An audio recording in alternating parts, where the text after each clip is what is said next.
Nilinaw na rin po ito ni Senate President Chis Escudero na ang gagawing rally ng INC ay hindi para suportahan yung taong gustong ipa-impeach. Ito po ay rally para suportahan yung panawagan ni PBBM na wag nang ituloy or wag nang isulong ang impeachment complaint laban sa Vice President. Yan po ang totoo. Kasi nung lumabas yung balita na magkakaroon nga ng rally ang INC, syempre itong mga diehard, ano kasi sila yung tipong aligaga para magkaroon ng suporta yung kanilang idolo na si Sara Duterte. Hindi kasi nila kayang mag-stage ng talagang malakihang rally by themselves. Katulad ng mga maisog rally, yung kanilang rally sa EDSA, walang nangyari. So eto, parang inisip nila na rally nila etong rally ng INC. Pero ang sabi kasi, una na rin sinabi ng INC na posibleng gawing pribado na lang etong rally na ito dahil ayaw nila na sila ay mahaluan ng mga DDS. Lalo na daw yung mga vlogger dahil baka daw gamitin sa kung ano na namang kasinungalingan at fake news etong kanilang gagawing rally. O ayan, naunahan na nga po ng fake news. Okay? Fake news. Fake news dahil ang totoong susuportahan ay yun pong panawagan ni Marcos Jr., PBBM, na wag nang ituloy ang impeachment at hindi ito bilang suporta sa taong gusto nilang i-impeach.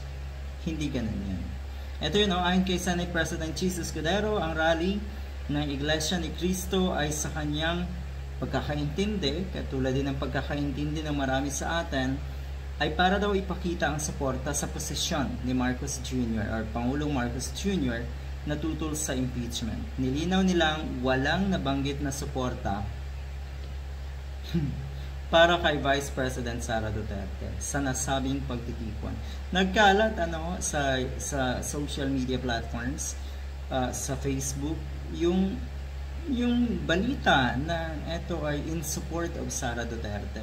So yun po ang pinapakalat kasi ng mga DDS. So you see, una pa lang ginamit na netong mga diehard ang INC sa kanilang mga intensyon or mga pansariling interest, netong mga diehard. Siguro napansin na rin yan ng INC agad-agad na sila ay ginagamit. So nasa kanila na yon kung totoong magpapagamit nga sila. Dahil ang nababalita rin natin, kuno nga ay posibleng hindi na matuloy dahil mukhang nakumbinsi naman ng kabilang kampo.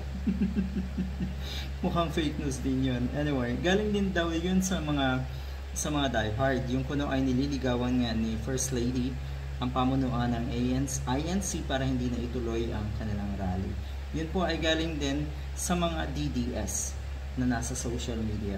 Dagdag pa niya, base sa kanyang obserbasyon at narinig, walang indikasyon ng pagkiling sa mga individual na maaaring maapektuhan ng impeachment. Yun pala yun. Maganda kung ganon.